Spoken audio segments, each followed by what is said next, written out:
Man, I was having a conversation with the homie the other day, man. Yo, the story he told me like really tripped me out and had me thinking like, man, you know what I'm saying? This is some garbage. So he's like, you know what I'm saying? I'm like, yeah, man, what's the deal? You know what I'm saying? Blah, blah, blah. He's like, man, you know what I'm saying? Just trying to make some overtime and work some money, man. I had to give my uncle some money because, you know what I'm saying? He got a situation down in Florida, blah, blah, blah.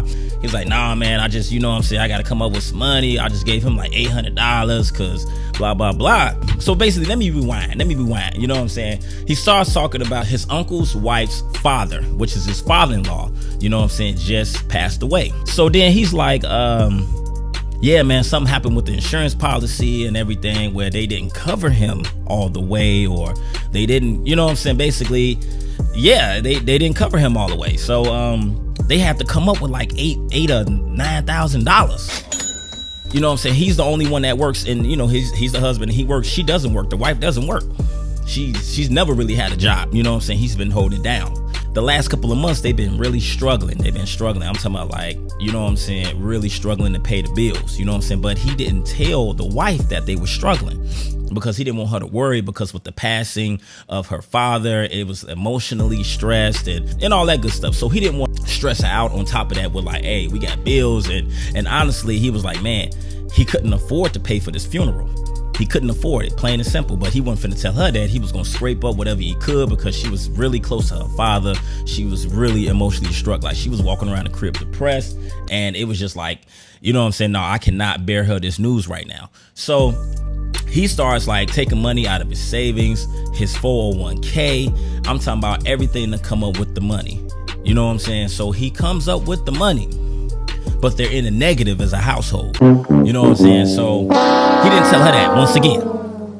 So basically they do the funeral, you know what I'm saying? Everything went down. 2 days after the funeral. 2 days later. The husband's at work. His uncle's at work. The wife comes home, flicks on the lights. No lights. Lights is off. Opens the mail. Car note is 2 months behind. You know what I'm saying? You know what I'm saying? You coming up on 90 days. We finna come get this whip. She calls him at the job. You know what I'm saying? Going off. I'm talking about going crazy on him at the job. He's at the office and he's like, calm down. And he really can't talk because he at the office. You know what I'm saying? But she going ham like, you know what I'm saying? Because once again, she don't know what's going on. She's been blinded by the death of her father. And, you know, she ain't really recognizing like the bills ain't getting paid. How did my husband come up with $8,000 in 2 months? You know what I'm saying? Blah, blah, blah. She not thinking about that. All she worried about is I come home, you know what I'm saying? Lights is off. Car, I'm finna get the pink slip on the car. Like, she's like, dang, where we at is rent, you know what I'm saying? So she not thinking about that. Because she was so blinded by that, it's kind of what she was saying to him that really had him like emotionally like distraught, you know what I'm saying? Man, we get emotionally distraught too, you know what I'm saying? We ain't always got it together. I mean, she started telling this man, because I'm big and you're small, and I'm right and you're wrong, and there's nothing you can do about it. You're a liar and a scoundrel. And your father's a liar and a cheat. You're the most corrupt lowlifes in the history of civilization. Am I wrong? I'm never wrong. In this classroom, in this school, I am God! I'm talking about stuff that's like not even true. You know what I'm saying? Like, once again, they've been together for 11 years. 11 years. They've been married for 11 years. She's probably only had a job like twice out of the whole 11 years, and she's only held the job for no more than a year at a time. She came into the situation or the marriage in debt, student loans, credit cards, and everything. He has been holding it down for 11 years by himself, working overtime, he had like an extra side business he was doing construction. I'm talking about he has been holding down for 11 years by himself. Never asked anybody for a dime. And she came at him in a way that's like, bitch, boy, bitchy, McBitchums.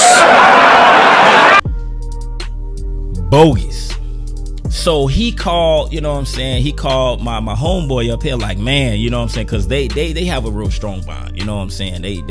He's down in Florida, he's up here, but they do have a strong bond. So he started telling him like, man, he was like, man, I don't know if I could do this anymore. He starts talking divorce because he's like, she don't appreciate nothing. I have been holding it down for this long. She didn't even realize that I did this. And it was like, it ain't that I didn't want to tell her or I'm lying to her. It's just a simple fact that I didn't want to stress out. I care about her. You know what I'm saying? But it's obvious she don't care about me. So my guy was just like, man, don't worry about it. You know, hang in there. And that's why he fronted him the money. He asked me for my opinion. Cause he know that I'ma keep it 100 all the time. This nigga asked me for my opinion. You know, I was waiting. You know how you like, you know what I'm saying, somebody telling you something, you know what I'm saying, they call you, they venting to you and stuff like that. And the whole time you listening and you already forming your analytics in your head, and you just seriously waiting for them to be like, what you think? And you be ready like, well, first of all. So that's exactly how I was. So my first initial reaction was, Y'all some unstable creatures. See, I ain't gonna say the B word. I'm gonna say unstable creatures. sloppy, dusty, shocked, appalled. I am disgusted with this woman. She had the, now don't get me wrong. Don't get me wrong. Like, I don't know the household they live in, because if there's one side of the story, I'm sure there's another side of the story. It could be some flaws in the stories and everything, but at the same time, man, just the basis of the story of you being with somebody for 11 years and you only have to, you ain't had no job and he's been holding it down, just off of that alone. I said she's just spoiled. I said she's spoiled, plain and simple. I said he spoiled her. It ain't even the simple fact that she hasn't been working. You know what I'm saying? Like, okay, whatever the case is, you know what I'm saying? Who cares? It's the fact that she doesn't appreciate, you know what I'm saying, the fact that she has a husband, or she's in a situation where she don't have to work and y'all can still live good. I mean, how many marriages out here that one spouse can hold down the whole house? I mean, for real. If one of your, if your husband or your wife will lose their job, can you really keep the crib afloat? And I'm speaking for both sides. I'm not speaking for just if a woman doesn't want to work, can the man hold? Hey, if your man loses his job, women, can you keep afloat and still do the same things that y'all do? Can y'all still go out and kick it and go on vacation and buy stuff for the kids and do all this other type stuff? Can you do that? A lot of people can't. So just for that simple fact, you know what I'm saying, it's just unappreciated. He was basically saying that he's tired. And my George, man, when he told my guy that, and the way my guy described him, telling him that I'm tired, I could see that through my guy. I could see him through my guy saying that I'm tired. He said, I'm just tired. Ain't no other word. And I honestly can relate to that. You know what I'm saying? Like, men get, like, I don't know what's up with this world, or what's up with I don't know what's up with the stigma of, you know what I'm saying, men just can't get tired. Like, women think men have, if we get tired, or we, you know what I'm saying, we say we tired, and you know what I'm saying, they find it as a weakness. Like, niggas, we get tired too. Men get tired too, probably more than what you do, because they got this whole saying, what's the saying going around Facebook, something like women can't give up, men can, something about like raising kids or something like that. I forgot the exact quote. It's something like a mother can't stop being a mother, but a father can stop being a father. Like, you know, it's little stuff like that be like, come on now. Like, women, y'all honestly don't be having it that bad when it comes to raising a child. A single mom, you know what I'm saying? Y'all, these single moms these days, y'all ain't got it that bad. Real talk. Yes, I said it. Y'all do not have it that bad. I mean, don't get me wrong. You might have your moments where it gets a little rough, but I'm talking about on an everyday basis. Like, you don't be having that bad, man. I know a lot of single mothers out here. Y'all be kicking it. Y'all be doing the most. Y'all be on vacation. Y'all be kicking it at the club every weekend. Y'all be at happy hour. Like, low key, I see more single moms without posting without their child than I see them posting with their child. Real talk. Like on Facebook, Instagram, Snapchat. Like, I'm dead serious. You know what I'm saying? Like, I know, boy, if I could drop names on here, I would. But I know at least 3 females that I follow on a social network that stay gone. Now, don't get me wrong, they go to work and, you know what I'm saying? No, let me get this. No, only 2 of them I know personally that go to work every day and do their 9 to 5 and stuff like that. You know what I'm saying? But it's one individual, I don't know how she do it. But real talk, you know what I'm saying? Like, y'all ain't got it that bad. Y'all dropping y'all kids off at grandma's house. And the thing about women, like, women ask other women to watch their kids, like they bestie and stuff like that. Like, niggas can't drop off our kids to our homeboy. Like, only women can do stuff like that. Women can call their best friend up and be like, "Hey girl, can you keep an eye on Kylie real quick?" You know what I'm saying?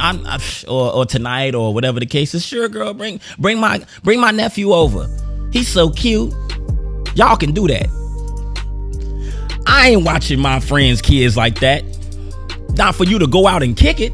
I mean, if it's an emergency or something, nigga, you better be on trial for murder for me to watch your kid. And then at that, I'm be like, when you getting out? You know what I'm saying? When you gonna be done with the trial? Niggas ain't watching they friends' kids like that. Women do stuff like that. Niggas don't drop their kids off at mom's house like that. You know what I'm saying? They don't do that. Only women do. So all I'm saying is, women, y'all single women don't be really having it that bad. Like, women, y'all don't be having it that bad. And y'all be the most complainingest women in the world. Like, golly. Like, if you can switch shoes with somebody who's really struggling, I'm talking about a true single mom with no help. Mama ain't there. Bestie ain't there. You know what I'm saying? She got to pay for daycare by herself. I'm talking about a true single mom. Switch shoes with that person and see, you know what I'm saying, how well you got it. But off that, I'm talking about men being tired, man, because a lot of women just think that's a weakness. We take the heat for everything that goes on in the household. When stuff happen in the household, if the lights get cut off, if, you know what I'm saying, the car get repossessed, they not looking at the woman. They not looking at the wife. They not looking at the girlfriend. They like, what is he doing? Is he going to work? What happened to him? He lost his job. What about her? Because y'all want, you know what I'm saying? It's crazy because women want to be so, you know, equally yoked or whatever the case is. But when it comes down to stuff happening, they like, oh, okay.